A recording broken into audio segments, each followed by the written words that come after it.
Good morning, good afternoon, rather, wherever you are. This is 504 Statistical Mechanics, April 13th, 2020.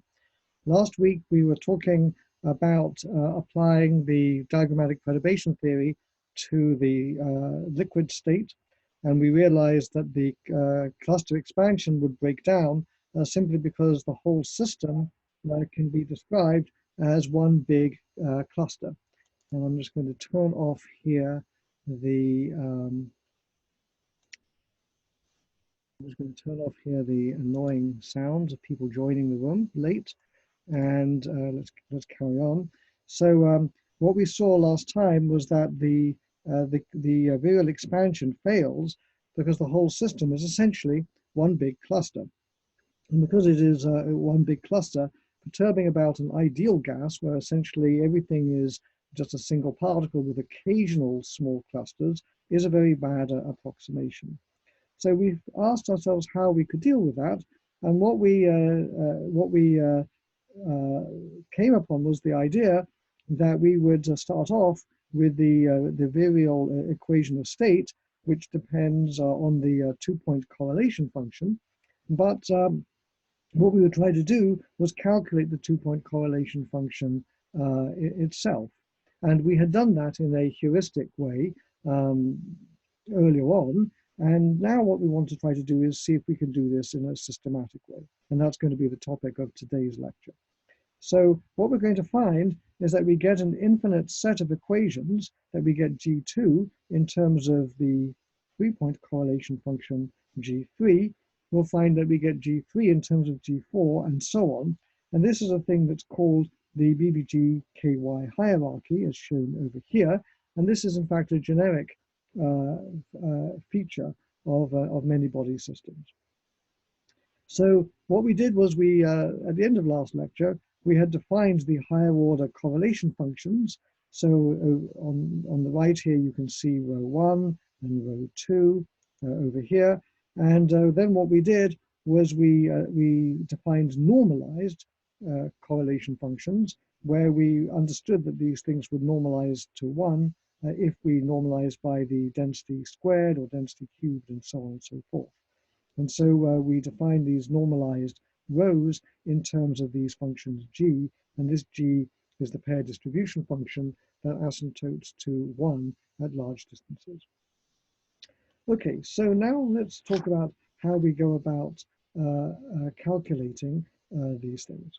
So what we're going to do is we're going to start off with the 1-point function. So we're going to start strategy is we're going to consider the 1-point distribution function.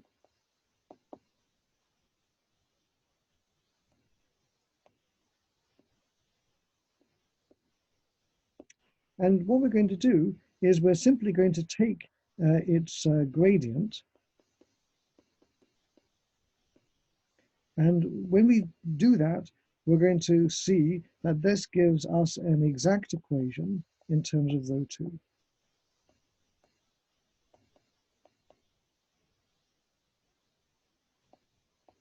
So that's what we're going to do. So let's start off by looking at what grad of row 1 is. So row 1 depends upon x, so it's a derivative with respect to x. And if you go back to the definition that we had before, we can write that in the following way. It's n divided by qn times n factorial, and then the gradient operator acting on this integral, which I'm going to write down here. So the integral is going to be integral d3 r1 up to d3 rn, and then e to the minus beta times the following, the sum from I not equal to 1 of u of x minus ri plus, and what is it plus? It's the plus the sum of I and j equals 1 up to n, but I is less than j of u of Ri minus Rj, and then we close the square bracket. Now, in this expression, and in all the expressions I'm going to be writing down in a few minutes, what I want you to notice is that x describes a position in space,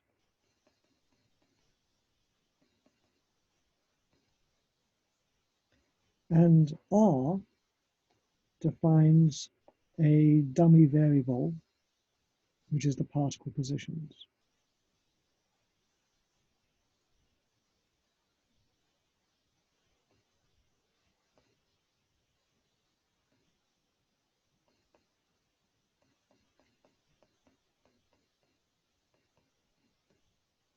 And it's a dummy variable because it's integrated over right over here.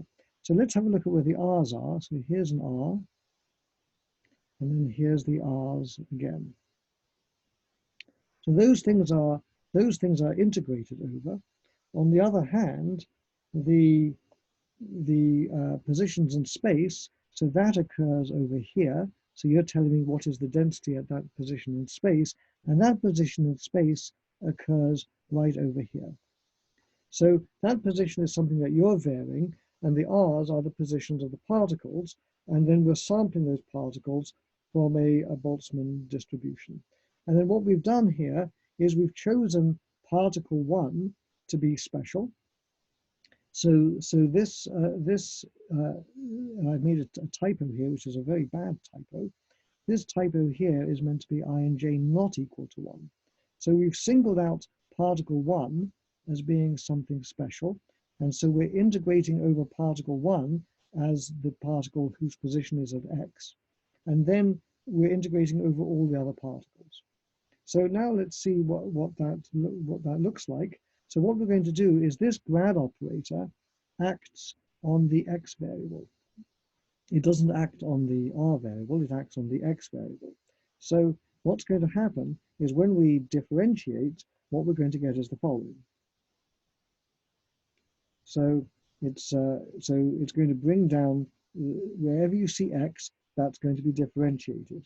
So you're going to get minus beta n times n minus 1 over q sub n factorial. And then what's going to happen is now we've integrated over, we're differentiating with respect to x. So we're going to get the integral d3 r2 grad of u of x minus r2, and then the integral d3 r3 up to rn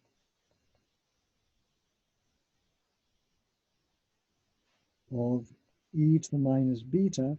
And I'm just going to write the u now as a function of the x's, the x position, and then the particle positions r2 up to rn.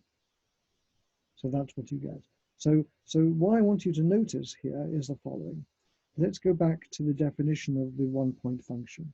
So here's the one-point distribution function on the left, and you can see that it has a delta function in it. That's how we count in statistical mechanics.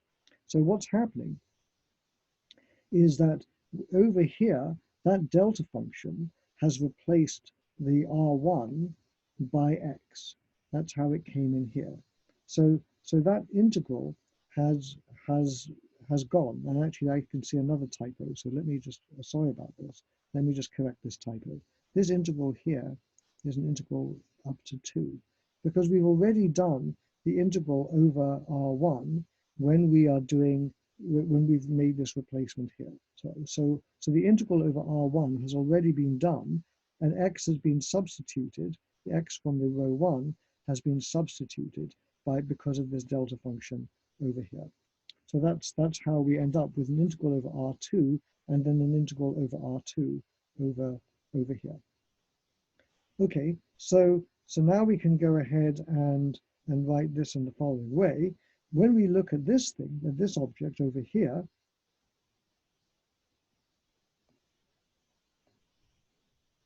this object with the normalization,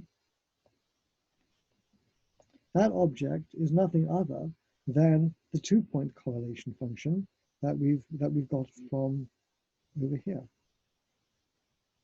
So what that says is that back on this page, we have that grad of rho 1 is equal to minus beta times the integral d3 r2 grad u of x minus r2, and then rho 2 of x r2.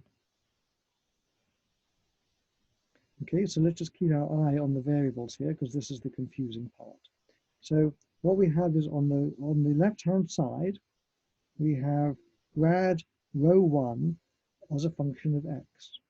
And then we have over here on the right-hand side, well, we have an integral over r2 here and here and here. So r2 is now a dummy variable, and then everything else depends on the x that was over on the left-hand side of the equation. Okay, so that's an example then of how rho 1 is, there's an exact equation for rho 1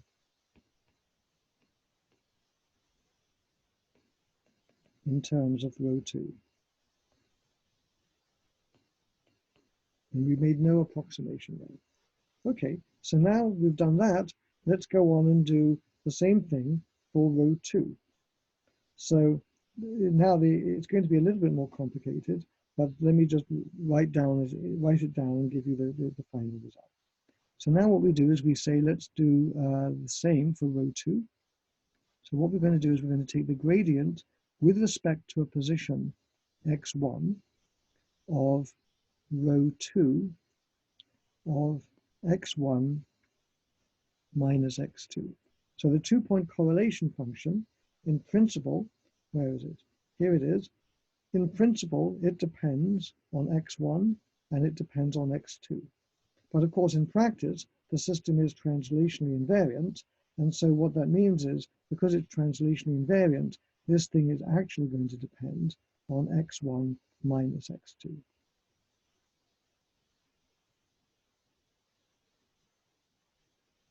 Okay, so I've written it like that already. And now let's work out the right-hand side. So now I have to do the same trick I did before. So it's going to be n times n minus 1 over qn, n factorial, and then the gradient operator acting on x1 of now the integral. Now I've got two delta functions, so they've replaced two r's by x's. So I'm going to start then with d3 r3 all the way up to rn.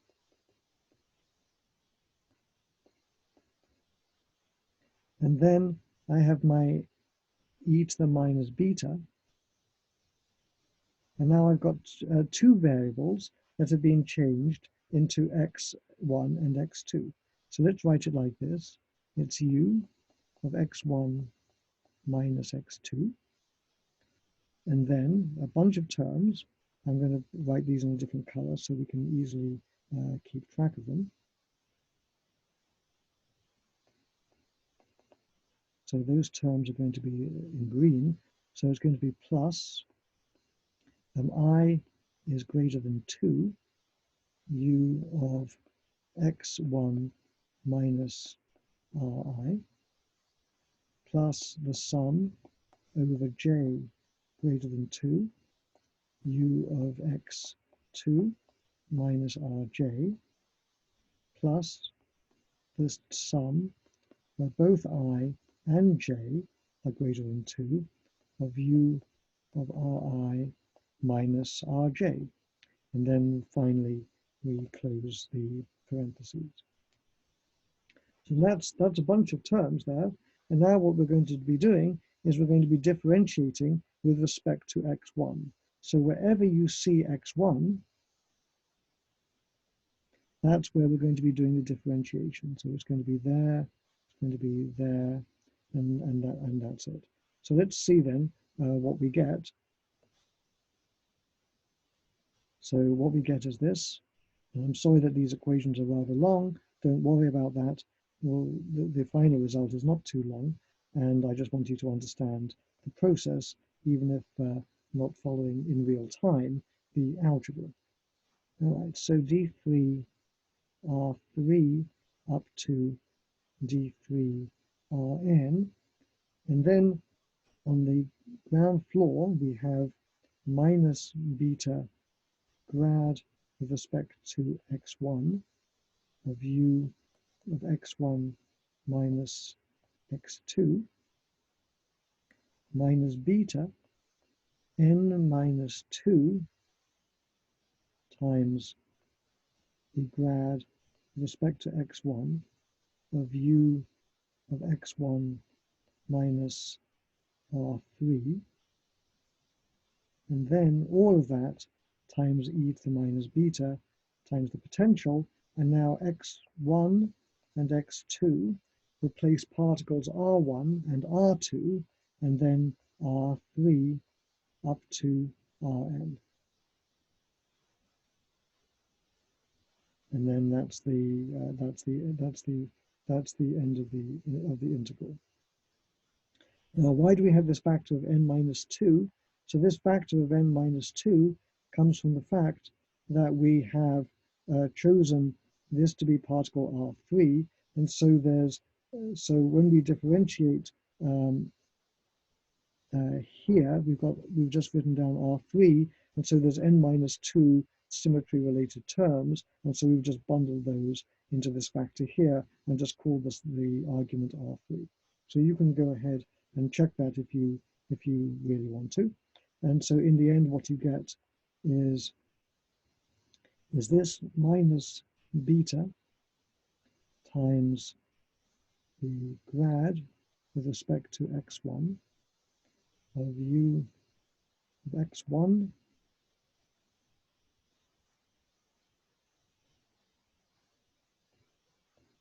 minus x2 times the 2-point correlation function of x1 and x2 plus the integral d3 r3 of grad u grad with respect to x1 of u of x1 minus r3 times rho 3 of x1, x2, and r3. And then that's the end of it. So we started off on the left-hand side with something that depends only on x1 and x2. And on the right-hand side, it also just depends on x1 and x2 there, and then here, and here, and then the particle positions are just summed over by the integral over r3, and then all the other ones are contained in the 3-point correlation function. And so what I've shown you here then is that we have an exact equation for rho 2 in terms of rho 3. And that was our objective. So these exact equations, of course, keep going forever. They're called a hierarchy, and they never end, and that's the fundamental difficulty of many body physics. So let's just say then that we have a hierarchy of equations for the correlation functions.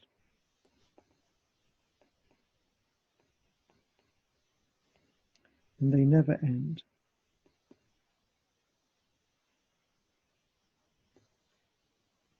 And that's the reason why many body theory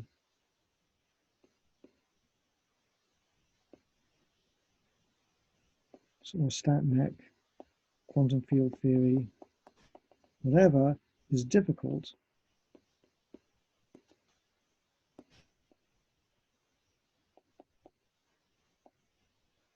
when you have interacting systems.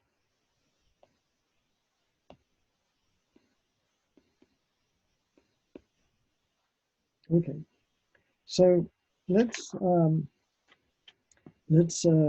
make a rather trivial remark. And so the trivial remark is that we can scale these equations in terms of the densities. So if we were to say, well, fine, that's in terms of the rows, how about in terms of the pair distribution function? So we can rewrite these equations in terms of those.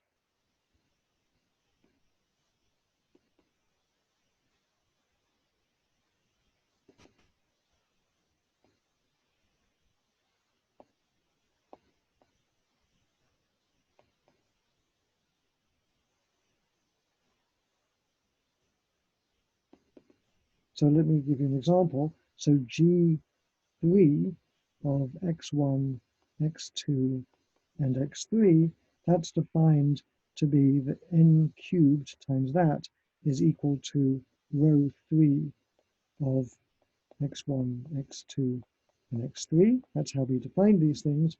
So then what you get is the appropriate equation, which looks like this, minus kbt grad with respect to particle 1 position, g2 of x1 and x2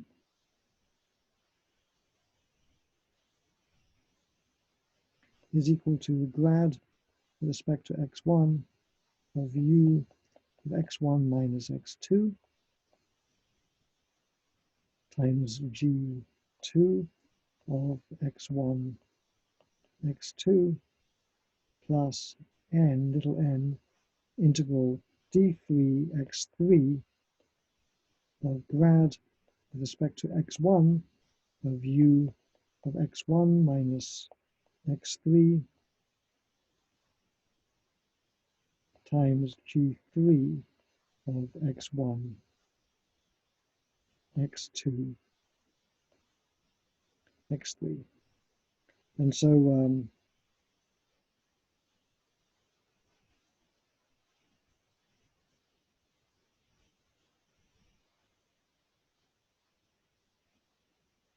yeah, and so this is the same equations just written down in terms of the G's. Okay, so that's all well and good. So let me suggest, so obviously the real question is, how does one make progress with these infinite number of equations?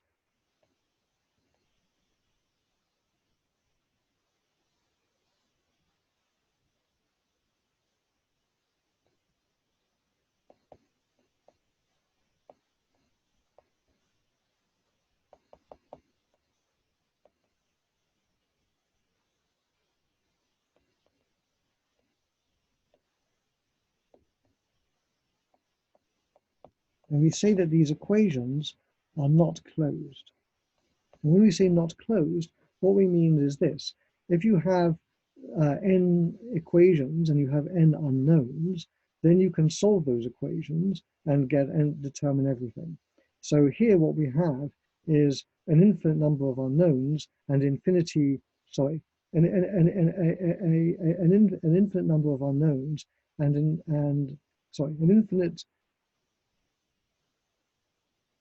infinite number of equations and an infinite number plus 1 unknowns.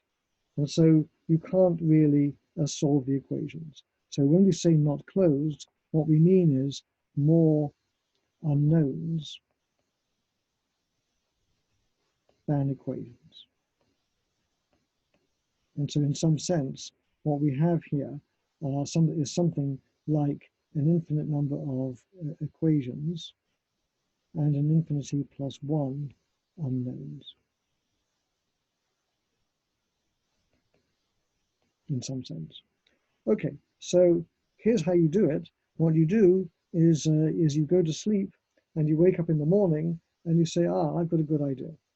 And I think, for some reason, that I'm going to come up with the idea that there is an extra closure equation or a closure assumption, or if you want to be fancy, you might say a closure ansatz. Okay, things always sound better if you're making a wild guess, if you can guess in a foreign language.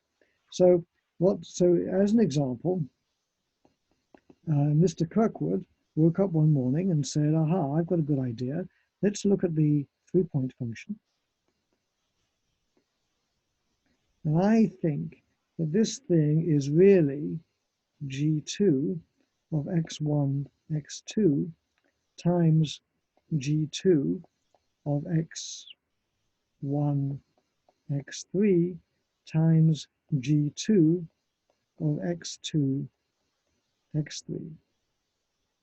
So it makes some kind of sense. You can say, well, I've got 3 particles that are somehow correlated. So why don't I break that correlation up into the product of 2 body correlations? How many ways are there to do it? Well, these the ways that I've shown you. And so why don't we just say that this is our assumption?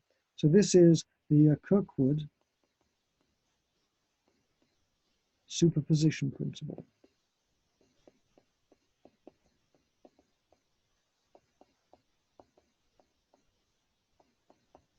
It's basically some guess that says 3-body interactions are in some sense the product of all possible 2-body ones or so on. So there's no special reason for this to be true.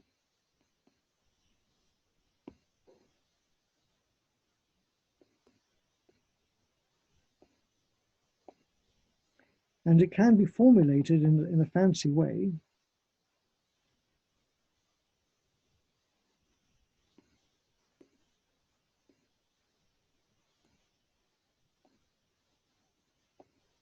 And you can think of it as some way in terms of neglecting classes of diagrams.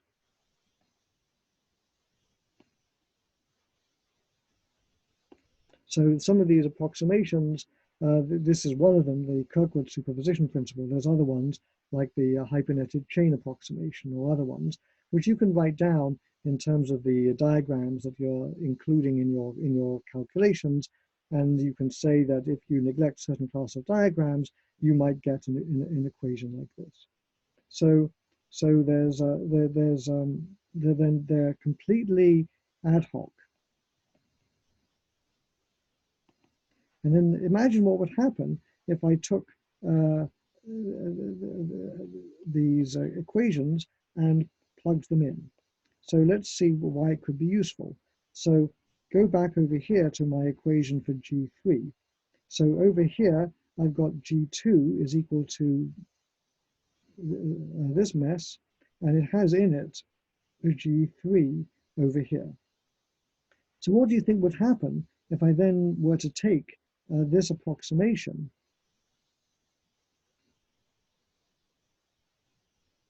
and plug it in where I had G3 over here? Well, what's going to happen is that my equation is going to be my G2 equation is going to end up being some linear term.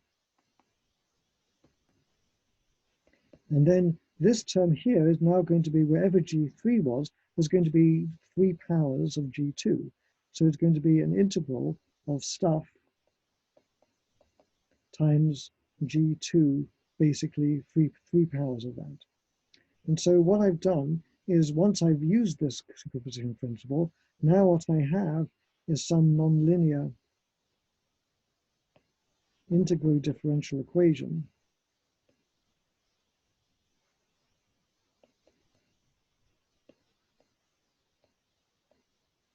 for G2.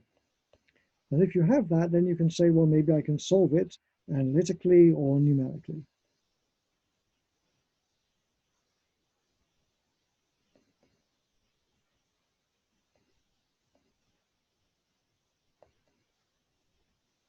And so people do this. There's another good example is what's known as the Perkus-Yevik equation.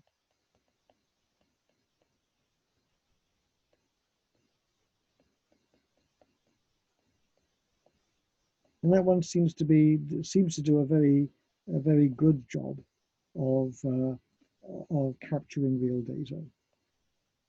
And let me just give you a sketch of how well it works.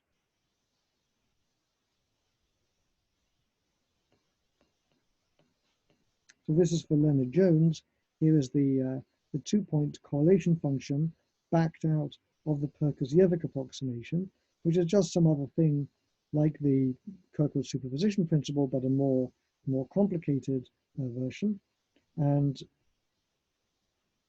this thing looks something like this.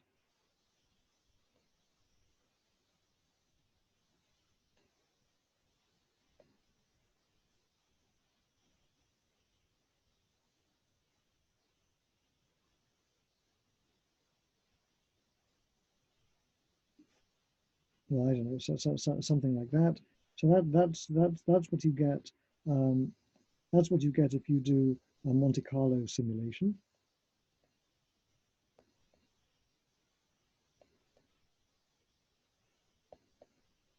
And if you do the Perkins-Yevek approximation, it's an integral equation which does a pretty good job up here and gets this right, and then sort of comes in and does something like that.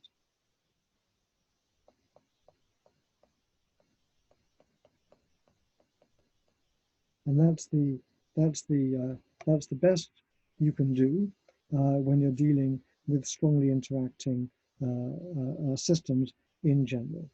So another example of this kind of closure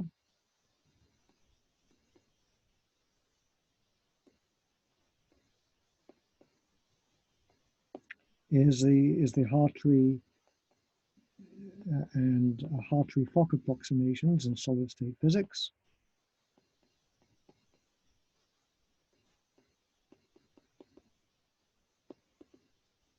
The random phase approximations,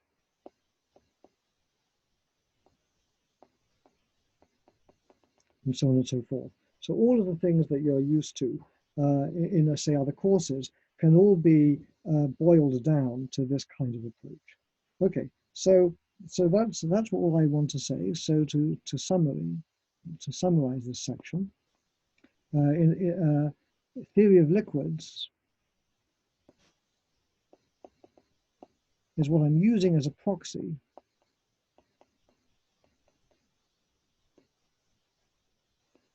for strongly interacting systems.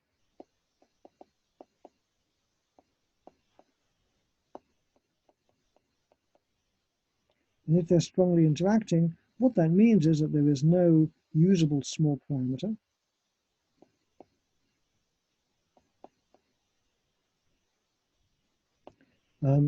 I say usable small parameter because sometimes there is a small parameter, but you can't use it. So let me give you an example of that. When I say no usable small parameter, so this is distinct from, well, what I want to say. Let me write it this way. What I mean to say is this: you can have a small parameter, but it can't be used. So in critical phenomena, problem of second order phase transitions, you have small parameters,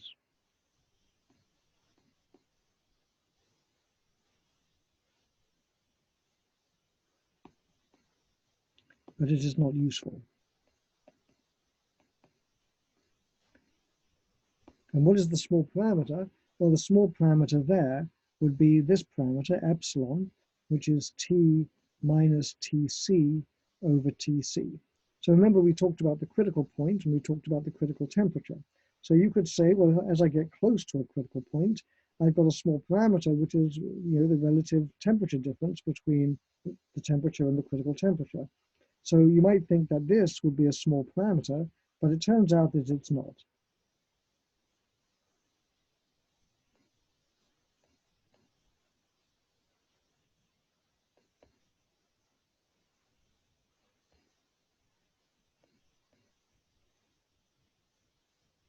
And the reason is rather subtle, and that's explained in chapter 7 of any good textbook on the renormalization group theory.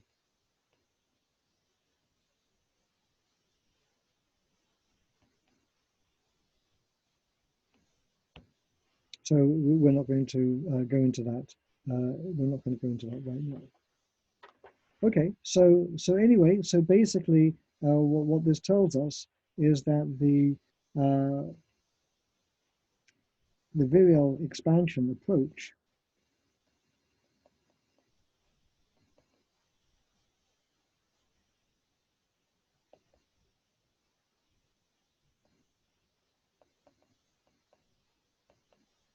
and diagrammatic perturbation theory are very limited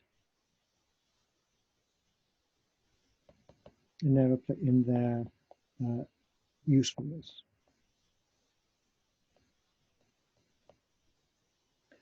Okay, so all right, so that's sad, and I haven't actually shown you what to do when you are asked to deal with such a system.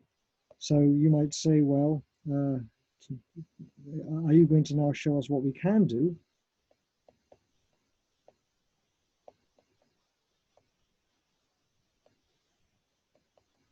What can one do if confronted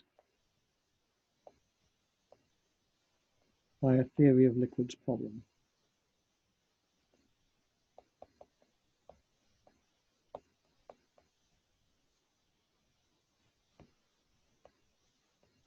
So my answer would be two answers. So the first answer would be to choose a different problem to work on.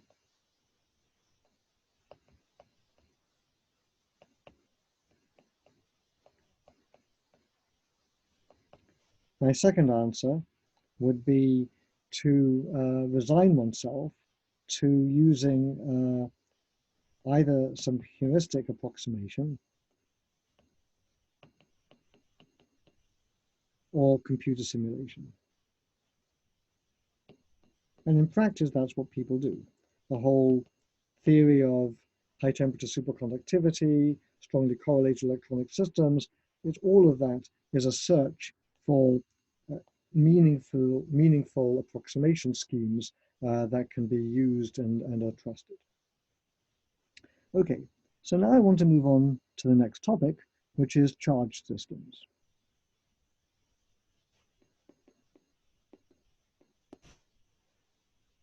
So you can think of this this part of the course as being some kind of inoculation for the theorists to prevent them from being too infatuated with diagrammatic perturbation theory approaches.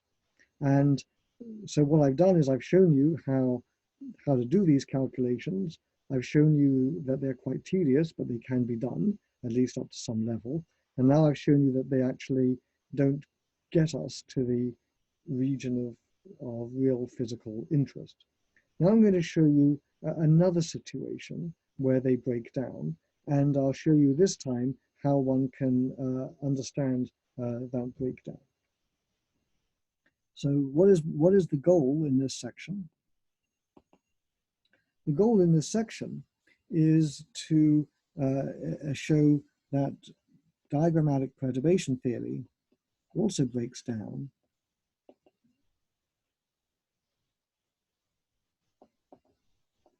when you have long-range interactions.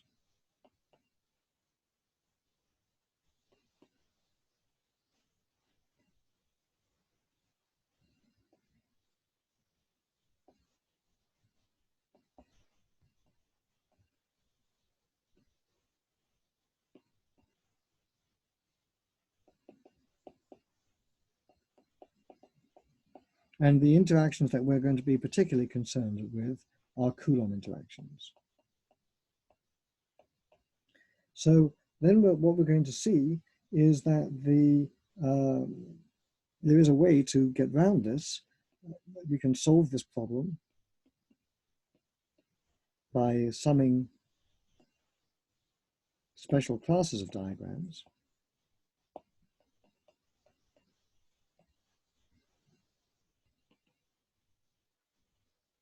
And this is what Gelman and Bruckner did back in 1950 or so. But we're going to do it by a more physical way, and which one would be much easier to interpret. So we're not going to do this. We're going to actually solve using a self-consistent field theory.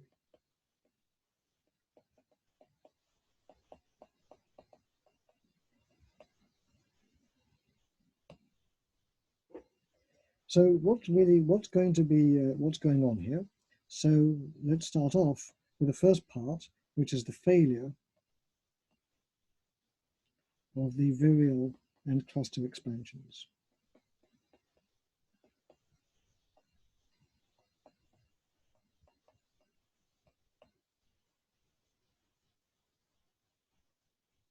So up to now, what we've done is we had short range forces.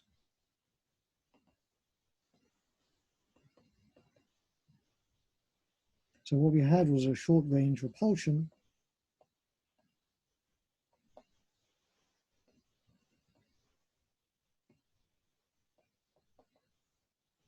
We had a short range repulsion, and then we had, and that we modeled as a hard core or as 1/R12.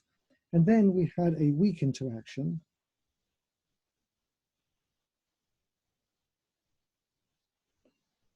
at long distances,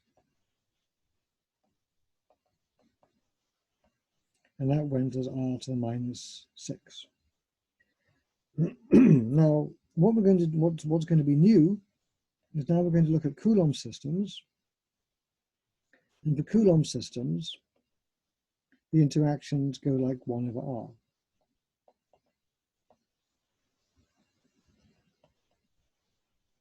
And this is therefore much longer ranged.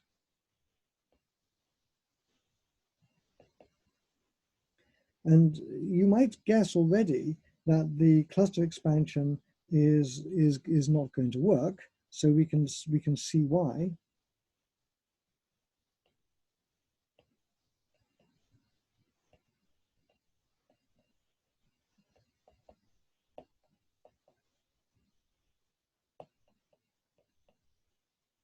You can see it's going to fail because even if we're at low density,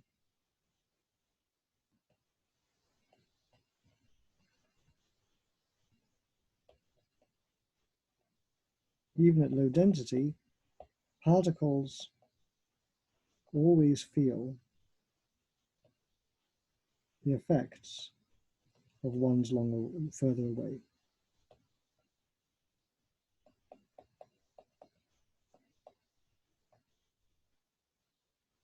And that wasn't true when you had short-range interactions. When you have short-range interactions, what happens is if they're close together, then they interact. When they're far apart, they don't interact. And so we have the notion of a cluster.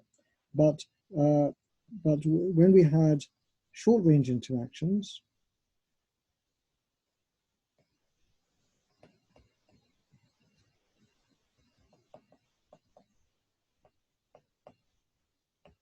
particles were always either close or far apart.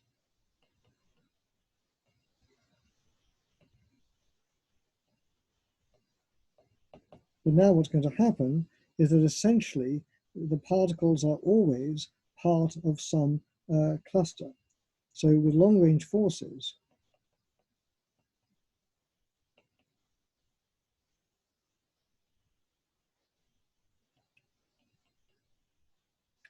particles are never far enough apart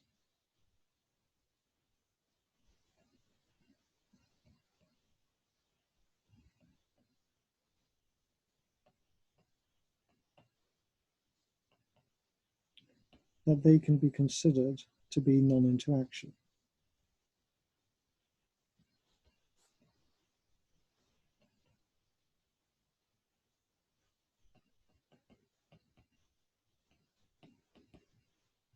So in some sense, again, we don't have a cluster.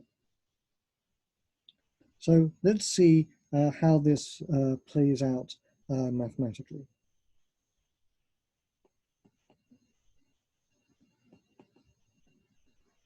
So mathematically, this turns into a divergence of the virial coefficients.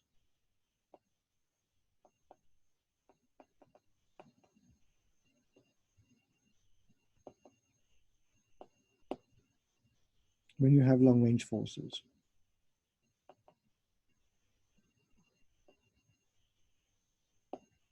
Okay, so let's see this in the case that we've well understood, which is the second virial coefficient.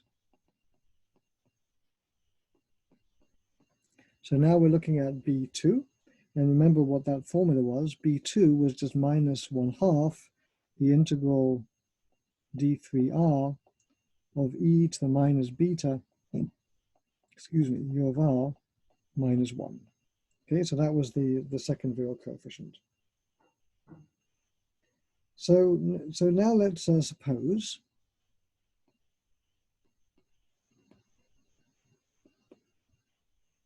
that u of r is a over r, and let's stick in the beta in there as well.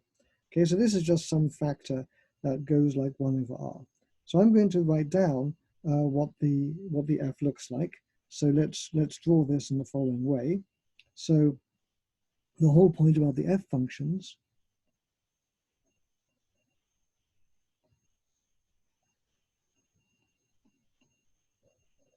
so that this thing over here is the Mayer f function. And the whole point about them is that they have the following behavior. They go from 0 to minus 1. And if I have the system which has short range forces with some r0, some r star, then the graph looks something like this. So this is what you would get if I had short range forces. And this scale here is something like the hardcore radius or the mean separation of the particles r star. So now what happens if I have a long range potential? So if I have a long range potential, then this function sort of looks like this.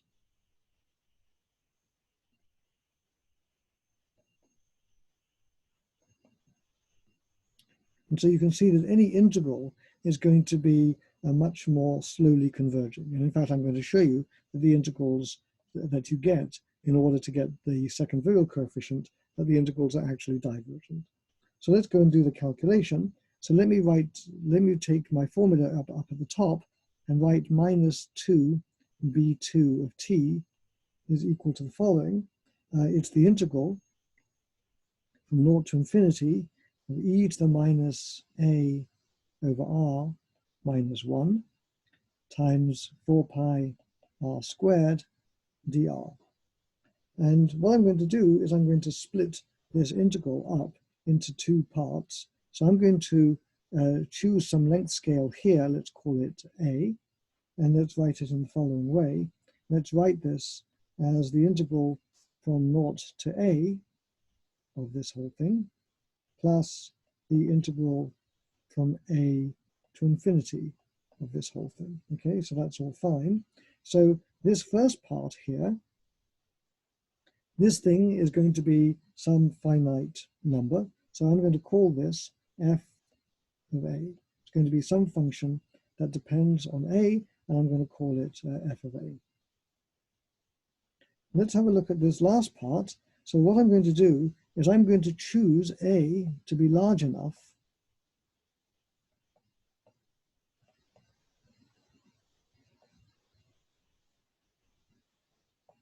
that it's legitimate to expand the exponential.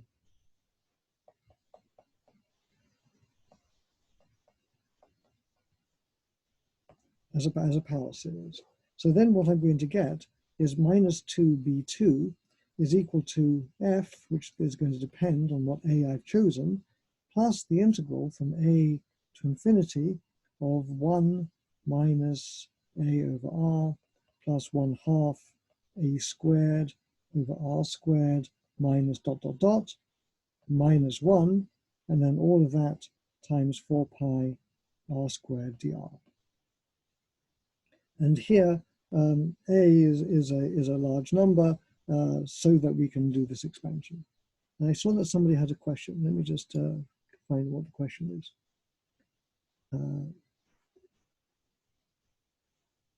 So 1 second here. So the question is from Ming Wei, Ming-Wei wants to know, is the long-range interaction classified as a type of strong interaction? Does the failure happen when the interaction is very weak? So the answer is no. So the interaction can be strong if the magnitude of the interaction is large enough so that the perturbation theory terms are not small, or even if the multiplier is small, if the integrals diverge, as is the case here, then it's still considered a strong interaction. So you'll see that in just 2 minutes, or even less than that. Okay, so now let's evaluate these terms. So let's look at the second integral.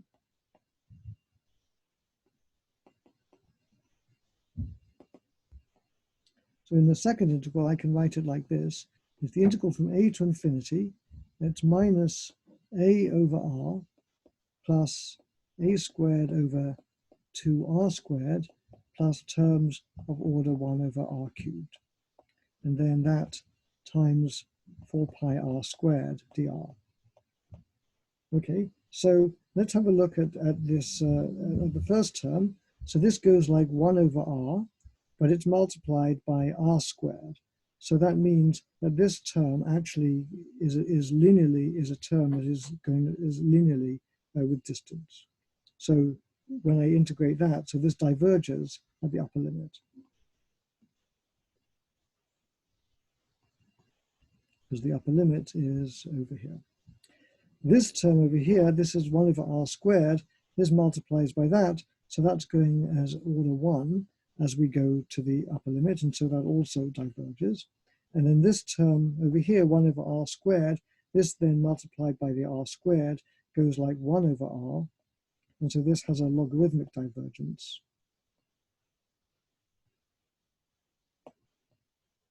As r goes to infinity. And then the higher order terms are going to be convergent.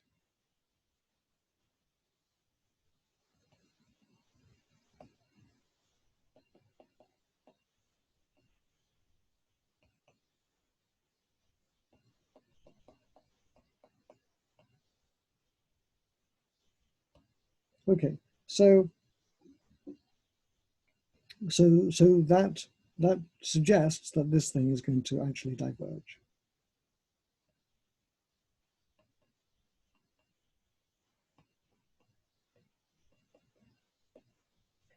Now, you may say, well, is it really divergent?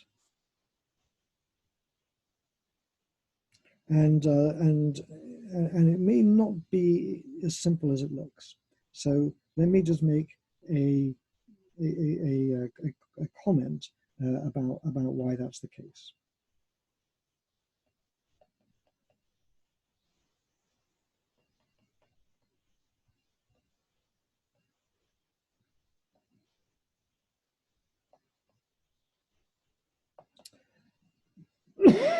Excuse me. So why can it be more complicated?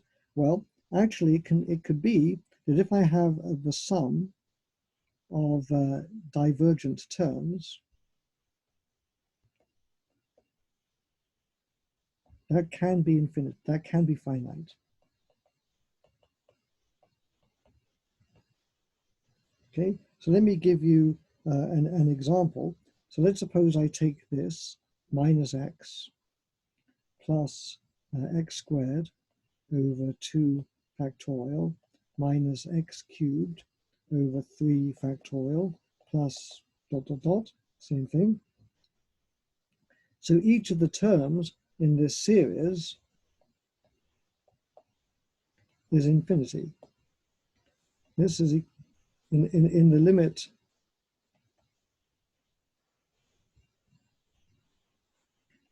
x goes to infinity, this term is going to diverge, this term is going to diverge, this term is going to diverge, and so on. So each of those terms is divergent. However, the actual term here, this thing is equal to what? It's e to the minus x minus plus 1, or minus 1. Right? So then what we know is that if I take the limit of these terms equal to 0, this sum of the left-hand side is actually equal to -1 in the limit x goes to infinity. So I can sum an infinite number of terms. Each of the terms are infinity, formally speaking, and I get a finite result. Okay, so this is a very simple example, and that can happen in the virial expansion as well. So actually, if you take the virial expansion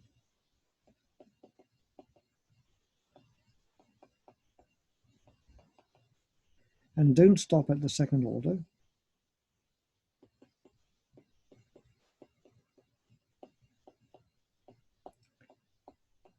but you compute all of them.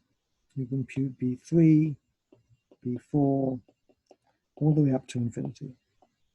Well, of course, you can't actually do that. So you can't do that. So what you have to do is you just compute the leading terms. And how do you do that? Well, you do a diagrammatic expansion and you figure out which are the terms that are the most important ones. So you compute the leading terms, and as you saw, B2 had two terms that are infinity, B3 will have more terms that are infinity, and so on and so forth. And so you compute all the divergent terms, and then what you do is then you sum those, and that gives you a finite result. And this is the famous Gell-Mann and Bruckner calculation that I talked about before, and that was done for the interacting electron gas. Interacting.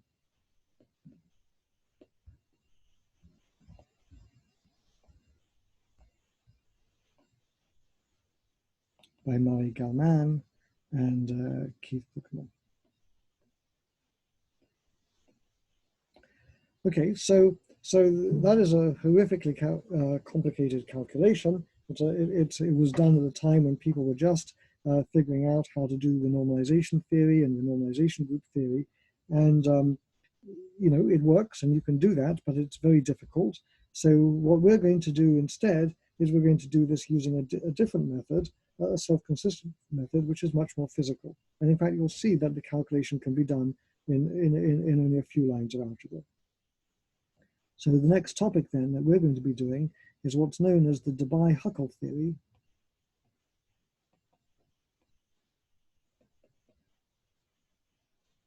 For classical charged fluids.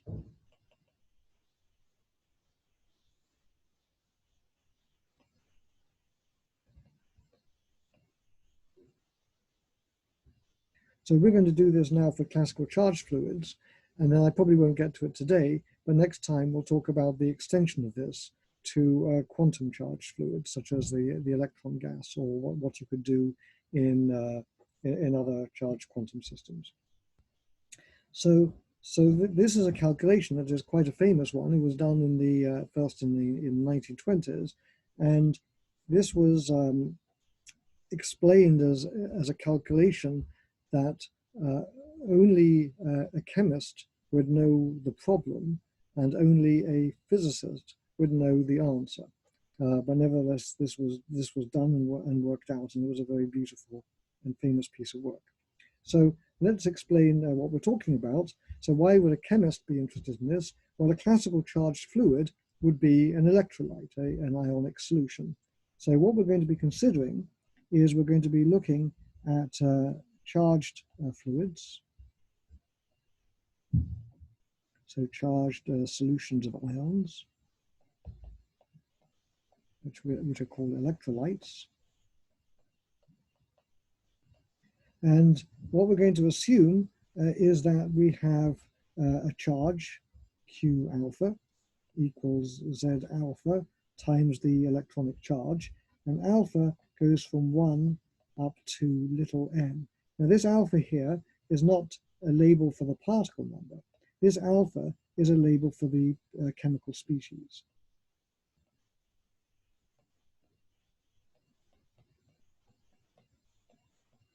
So I may have different ones which are charged in different ways.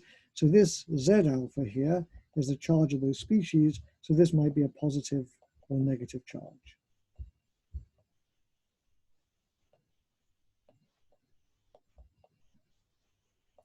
So, and what we're going to assume is that the species alpha has N0 alpha particles per unit volume.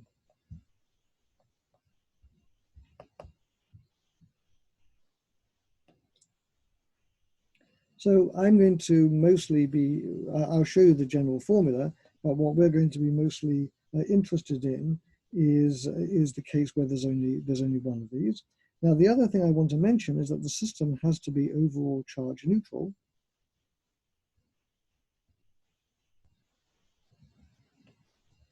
And because it has to be charge neutral, what that means is that if I sum over all the particles, and I can sum over all the particles by summing over all the species, and I sum over their charges times the number of them, that should add up to 0. So that is the constraint that we have on charge neutrality. Okay, so as an example, typically we might be interested in a case where there is only one positive and one negative charge.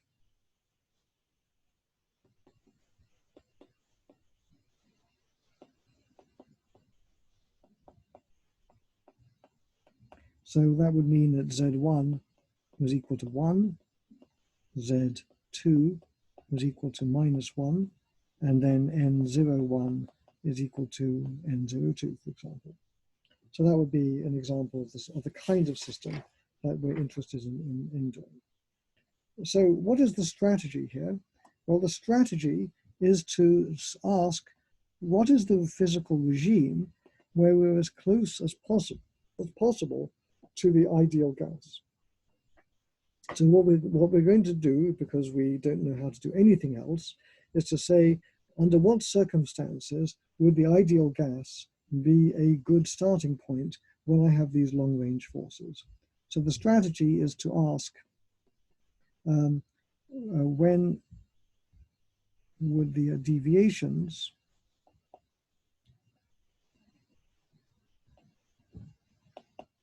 from ideal behavior be small? So how do we answer that? Well, the answer to that question is going to simply be that the mean Coulomb energy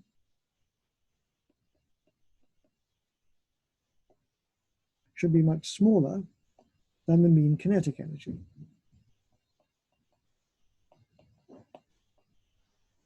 So we want to find a physical regime where this is true. So let's try to see how to identify this regime.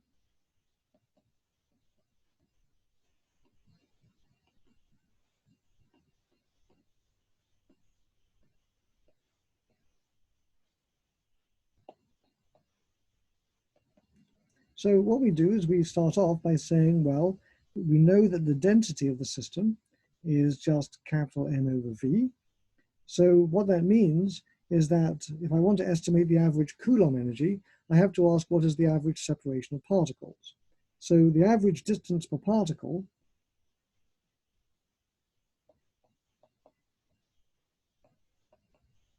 the average volume per particle is 1 over the density, so that's going to be V over N, and that means that the average separation per particle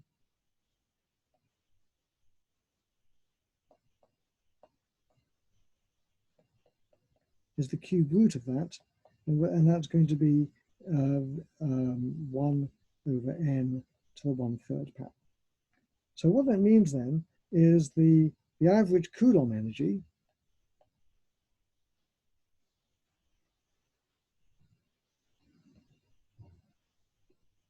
is going to be something like this.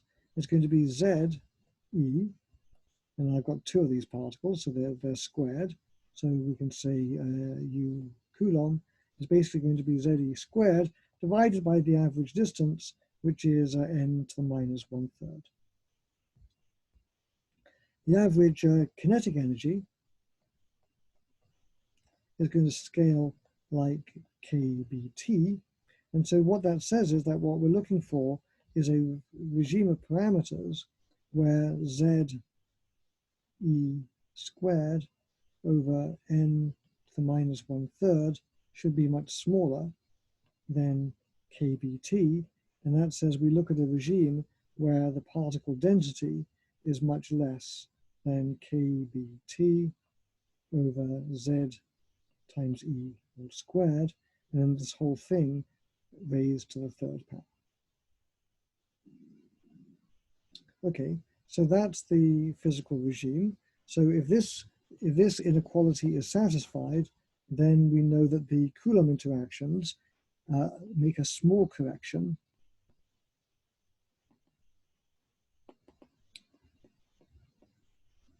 to the ideal gas.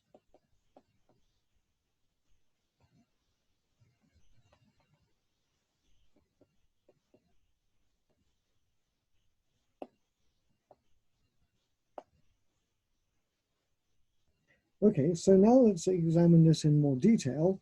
So where does this come from?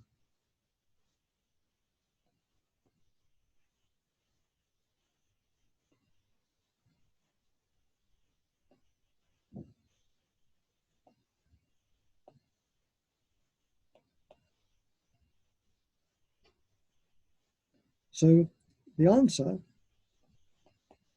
is that it comes from correlations. And why?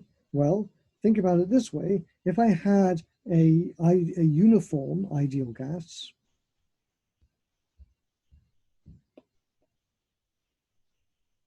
then because it's electrically neutral, everything is uniform, electrically neutral, then there would be no Coulomb energy at all.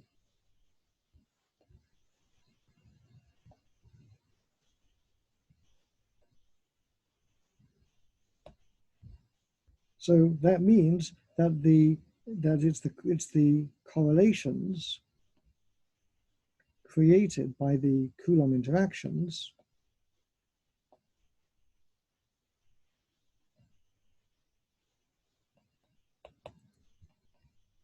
that give rise to the Coulomb energy. So sometimes we'll call this Coulomb energy, and sometimes we'll call it the correlation energy. So what I'll call it then, this Coulomb energy, I'm going to call it EC.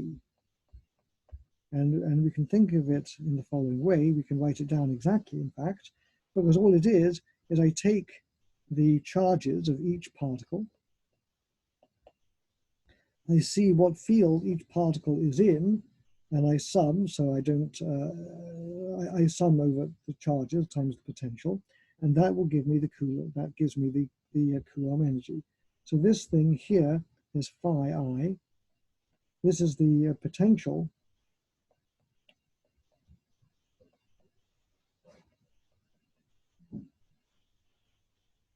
which is experienced by an ion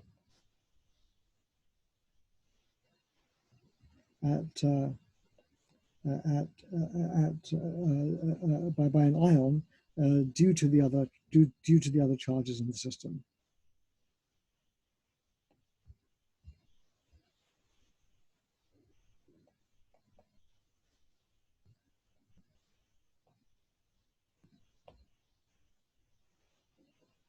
So this is just electrostatics, just pulling it straight out of a electrostatics textbook.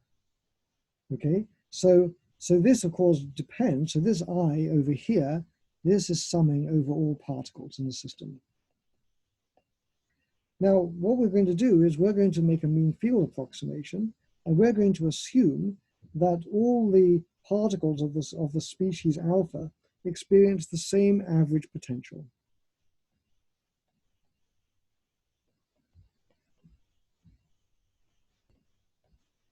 Now, there's several mean field approximations I'm going to make, and this is the first one. So we can call this mean field approximation number 1, is we're going to assume that on average,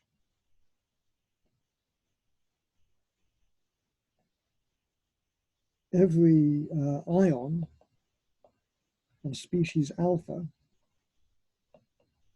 experiences the same potential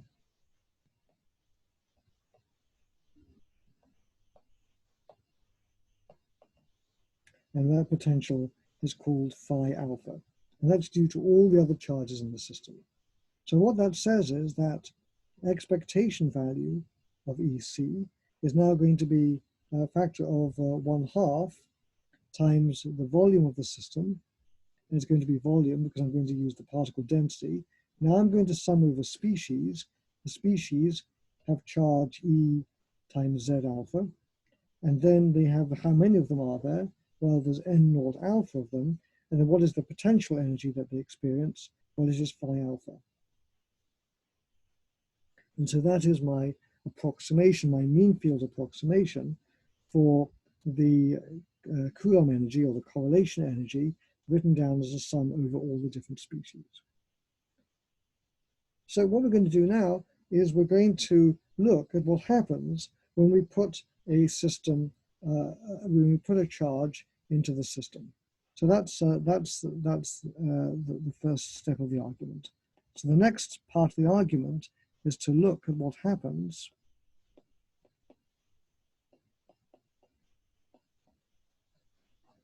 we're going to look at the spatial distribution of ions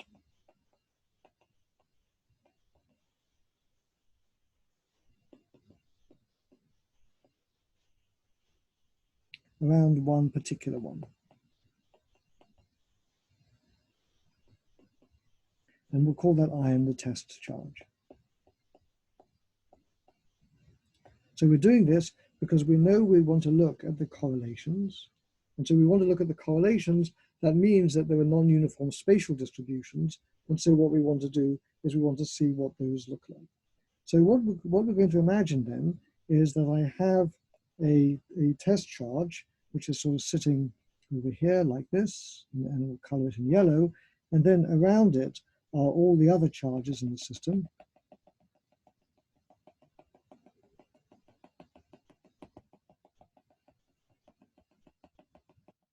Like so. And what we're going to ask is what is the charge density of these as a function of position away from the test charge. So the basic idea then is that we're going to assume that the test charge is at the origin.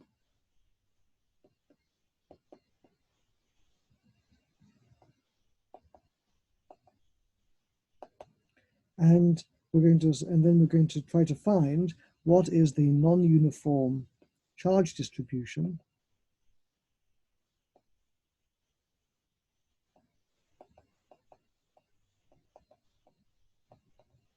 around the test charge.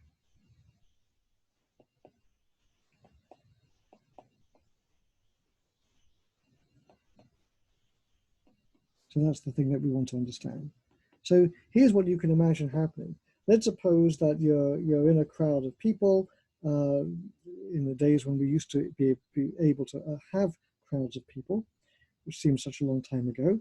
And let's suppose that some famous film star or celebrity or somebody like that sort of walks into the room.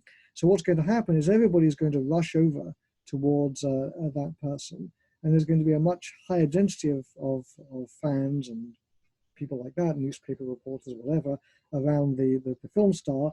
And as you go further and further away, eventually you won't be able to see the film star because they are surrounded by all these other people, and you would never even know that they were there. So you can think of the test charge as being a little bit like the film star, and we're going to compute what is the density going to be. So you can imagine then that what's going to happen physically is that, let's suppose this test charge is a positive test charge. Then what's going to happen is all these other ones, they're all going to be minus charges. There's going to be a lot more minus charges around the plus charge because they can see the plus charge. And then out here, further away, there'll be fewer and fewer minus charges. So their charge density will go down. So away from the test charge,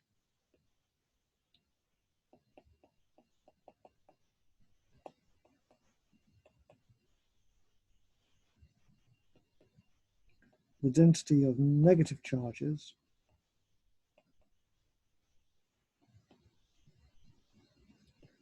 should decay with distance.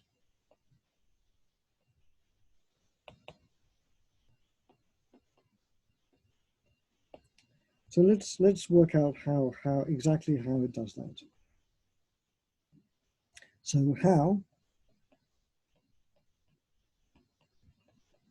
so the answer is we're going to use electrostatics. In particular, we're going to use Maxwell's equations.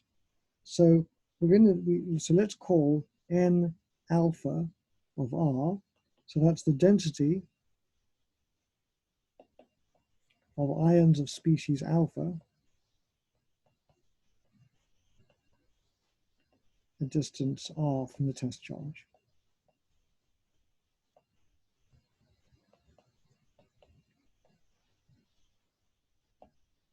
Okay. So then what is that going to be? Well, suppose we know the potential that it's experiencing. So let's suppose phi of r is the potential due to the test charge.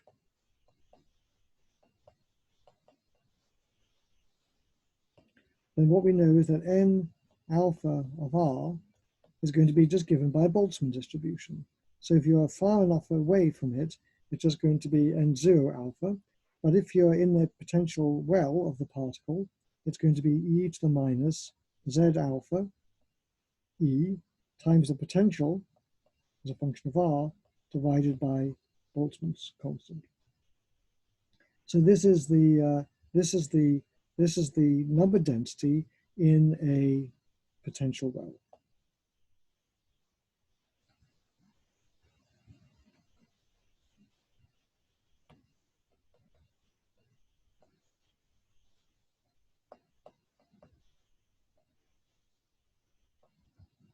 Okay, so that's the number density. Oops, didn't mean to do that. Let's try this again, less violently this time. Okay, so that's our first equation. Our second equation is that we're going to we want to know how is phi related to n alpha, and for this we can use Poisson's equation. So what does Poisson's equation say? Well, Poisson's equation says that del squared phi, this potential, has to satisfy in Gaussian units minus 4 pi e times the charge.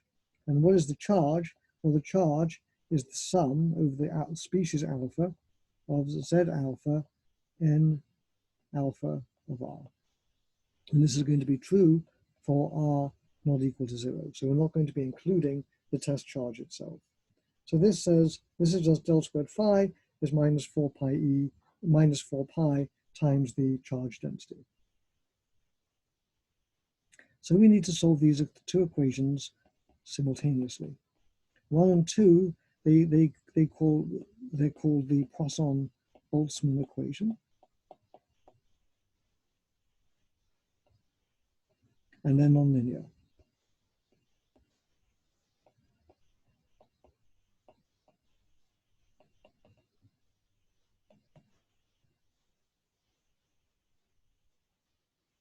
So what we're going to do then is we are going to solve these equations in the limit where the Coulomb effects are small compared to the kinetic energy.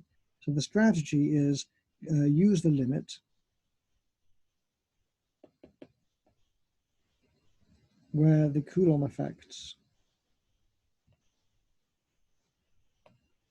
are small compared with the kinetic energy. So what that means is to expand the exponential. And we'll see why it does in a minute.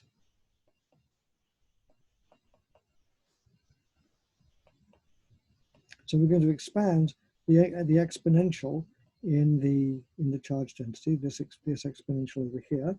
And so what that means is that we're going to write n alpha of r we can approximate as being n alpha 0, the charge density far away, times 1 minus z alpha e phi of r over kbt plus order everything squared.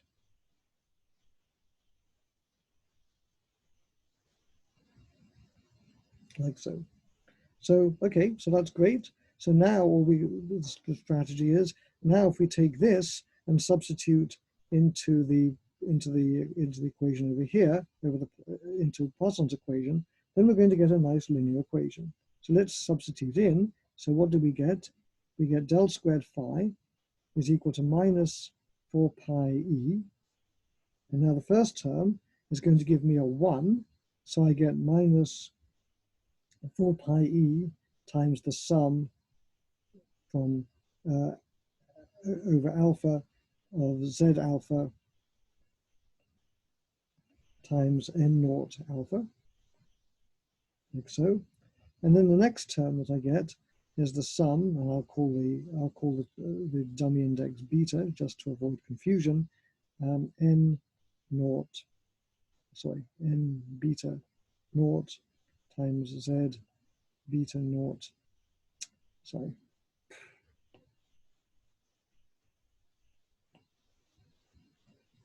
Times z beta squared times e times phi of r over kbt plus higher order terms, like so. And then this term over here, this very first term, you've seen this before. This term is nothing other than the term that says that the system is electrically neutral. So over here, we wrote down the overall charge neutrality condition, and that says that the sum over alpha, z alpha, n alpha is equal to 0. So what that means is that we can just simply set this term equal to 0. And then what we end up with is that del squared phi is equal to a term, and let's have a look at what its structure is going to be.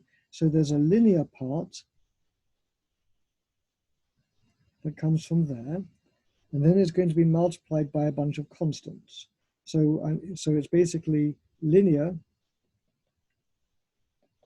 in phi, and let's actually write down what the term is. So I'm going to call it phi times some coefficient. Del squared has units of 1 over length squared.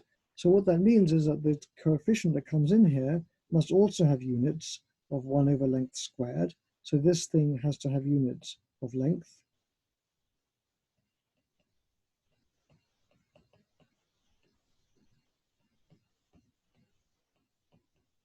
Like so. And actually the explicit formula for lambda is just this, just reading off from the curve, from the graph, 1 over lambda squared is equal to 4 pi e squared over kbt times the sum over species n0 alpha z alpha squared. And that's the formula for lambda. Okay, so now let's work out what the solution to the problem is. So now what we want to do is I want to solve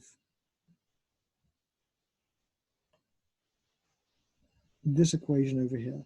Del squared phi is 1 over lambda squared phi. So the solution is very easy, because it's just like solving the harmonic oscillator equation, except it has the opposite sign. So this is del squared phi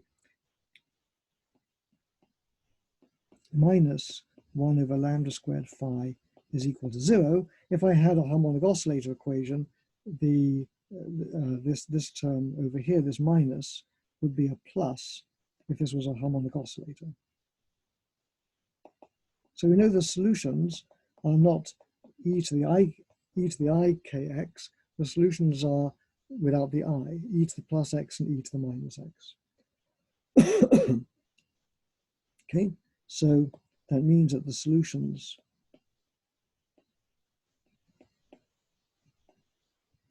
are e to the x, e to the minus x, and not e to the I kx or e to the minus I kx.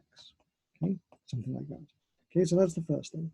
So we know what the solutions are going to look like. Roughly speaking. Let's ask about the boundary conditions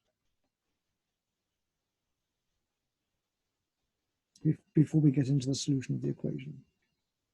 So the boundary conditions are going to be that very close to the test charge,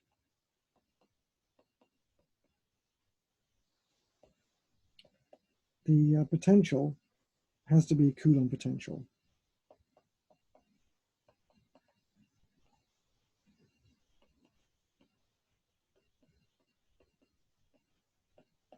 And you can see the reason for that. The reason is, let's go back to this cartoon picture. So in the cartoon picture over here, look at the cartoon that I'm bracketing. If you look in that cartoon picture, we know that the potential far away from the test charge is basically uniform. There's no potential at all.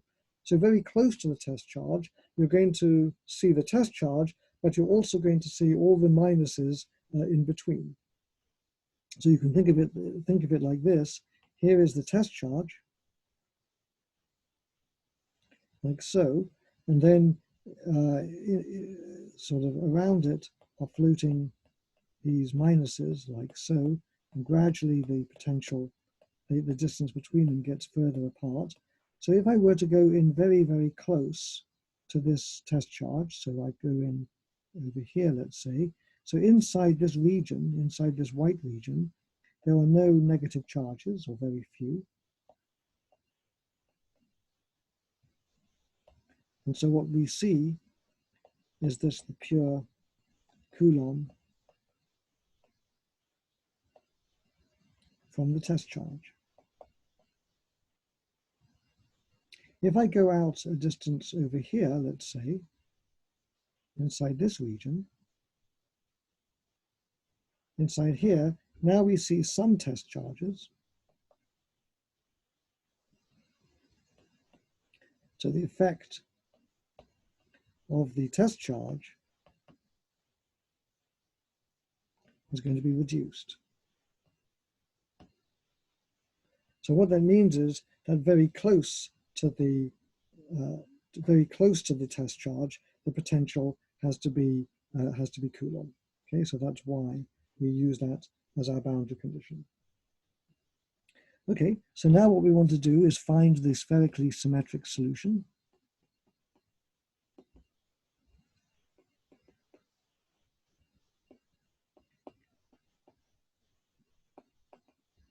And I'm going to just simply write down what that solution is. That solution is simply phi of r is equal to Ez over r times e to the minus r over lambda. All right, so I think I'm out of time. So I'm going to finish this calculation on Wednesday. I'll explain how a quick way to get that, and then I'll show you how to finish the calculation. So we're going to end here for today, and we'll carry on next time. So let me stop the recording, and then I'll